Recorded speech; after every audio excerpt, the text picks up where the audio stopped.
کہ کیا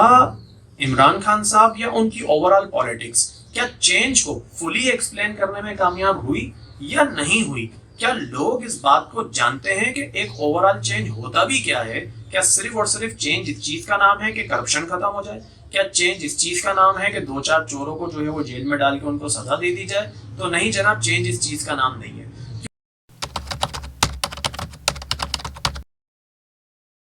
ہسٹری میں جب بھی کبھی تبدیلی کا نعرہ بلند ہوا تو وہ نعرہ اپنی امپلیمنٹیشنز کے بعد وہاں کے سوشل اسٹرکچر کو، پولیٹیکل سسٹم کو اور وہاں کی عوام کی نفسیات پر بھی اثر انداز ہوتا ہے۔